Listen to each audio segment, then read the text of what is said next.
friends! Today we're going to talk a little bit about who our heroes are and what makes a hero.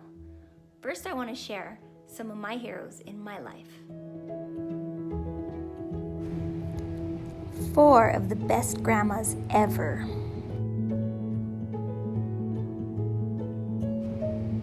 My brother-in-law, who's a fireman. And my mom, who was a nurse for over 30 years.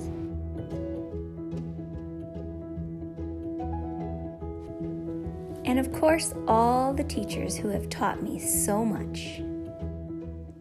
Now that you know who my heroes are, hopefully you're thinking about who your heroes are. But first, we're going to hear a story called How to Be a Hero. It's written by Florence Parry Heide, and it's illustrated by Chuck Groenink. I hope you enjoy it. How to Be a Hero.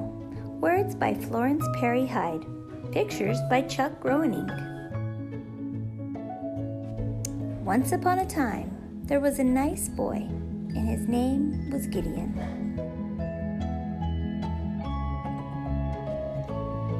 He lived in a nice house, and he had nice parents and lots of toys.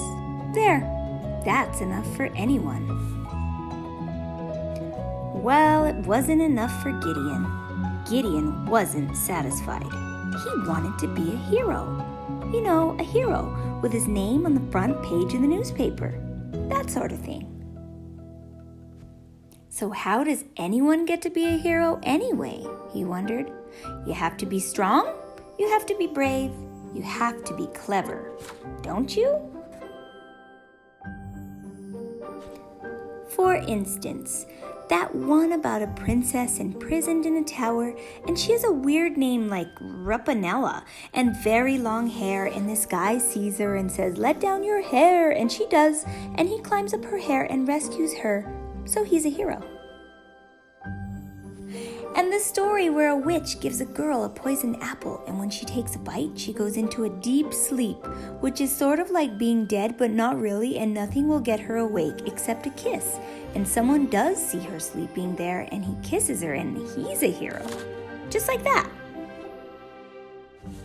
And Gideon thought about the one where someone has a mean stepmother and mean stepsisters, and they make her dust and sweep and scrub so she never gets to go to parties, but a fairy godmother gives her a party dress and glass slippers, and she goes to a big party and loses one of her glass slippers, and this guy finds it and gives it to her, and that makes him a hero. And just because he found that slipper. He noticed that some of them got to be heroes just by kissing someone. Gideon didn't much like the kissing part, but he'd probably do it if he could get to be a hero that way. Once the babysitter fell asleep watching television, and he wondered if that would count if he kissed her. But he didn't think so, so he didn't do it. One of his favorite stories was the one about this kid finding some seeds or beans or something like that, and they grow up to be a great big vine, and he climbs up and finds some neat things. There's a giant up there, but he's asleep, so the kid takes home all the good stuff, and he's a hero, and he doesn't have to kiss anybody. Gideon thought about how all those guys turned out to be heroes, and he decided they hadn't really had to do anything or be anything. They didn't have to be strong, they didn't have to be brave, they didn't have to be clever. They just had to be at the right place at the right time. That's how you get to be a hero. You have to be at the right place at the right time.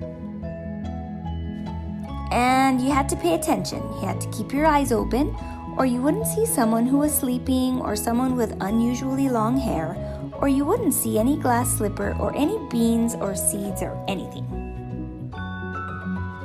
So Gideon paid attention, and he kept his eyes open. He kept his eyes open, and that is how he saw the big supermarket. Seeing the supermarket reminded him that he wanted a candy bar. His nice parents had just given him his allowance, and he had enough money.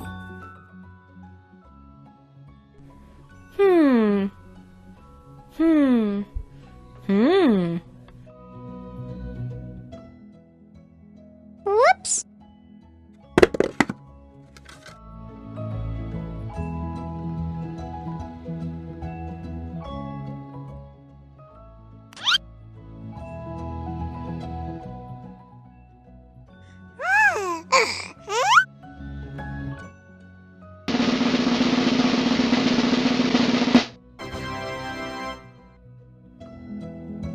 Gideon picked out his candy bar and waited patiently in line behind several other customers. He noticed there were balloons and flowers and cakes, and as he paid for his candy, people suddenly surrounded him, taking pictures, clapping him on the back, congratulating him. Congratulating Gideon for what? What for? Wow, Gideon was the 10,000th customer to buy something at the supermarket. Everybody was excited. People patted him on the back.